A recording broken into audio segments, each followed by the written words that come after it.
You bought a east facing site and it's a perfect square. You're very happy about the investment that you have done. You take one of your friend to the site and you're being told that the site is not vastu compliant. Not because of its size, not because of its facing, but there are few things around the site which doesn't make it vastu compliant.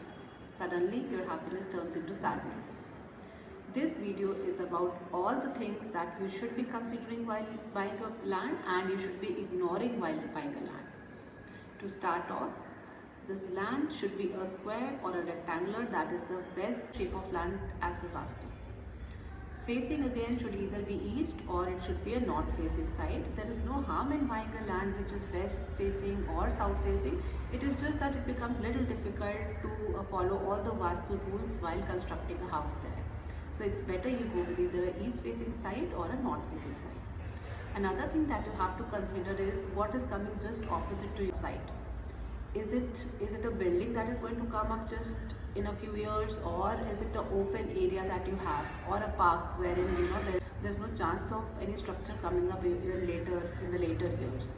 If that is a scenario, that's a very good plot.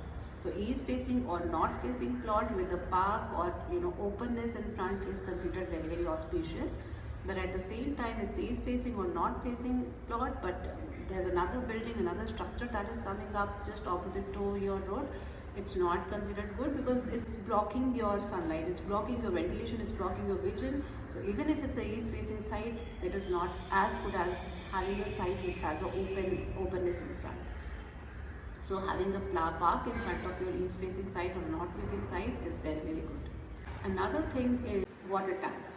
So some of the times you've seen that there are big, huge water tanks are there in the societies wherein people are really concerned about its presence.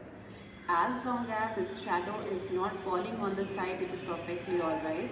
But yes, if the shadow of the water tank is falling on your land, then it is not considered good. Transformer is another thing that should not be just opposite to your house or just outside your house. If it is so, you should be requesting the authorities to move the transformer at a better place. It should not be around your site. How should be the slope of the road which is just opposite to your land?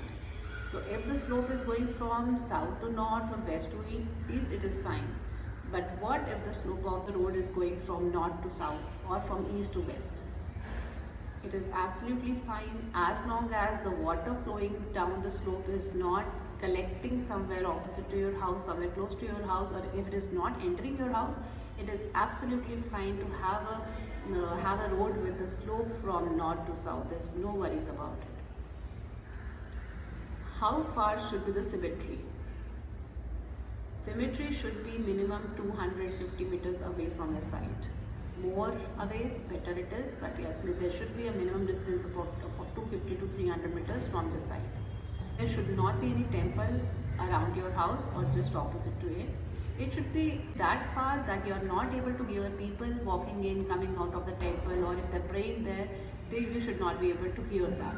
If you're hearing the chanting of mantras, if you're hearing the bells ringing, that's absolutely fine. But you should not be able to hear the movement of the people happening in the temple. So it should be that far that you are not able to hear all those voices. Another thing you have to consider is how is the soil of the land. If you see, there are a lot of thorny plants grown, there are a lot of cactus that is grown in that land, which signifies the land is sandy, and you will have to spend a lot of money in building a very solid foundation. So these are the important things that you have to consider while you're going to make a decision to buy a land. I hope this video is useful to you. Please follow and subscribe to my channel. I'll come with such more topics. Stay tuned. Bye.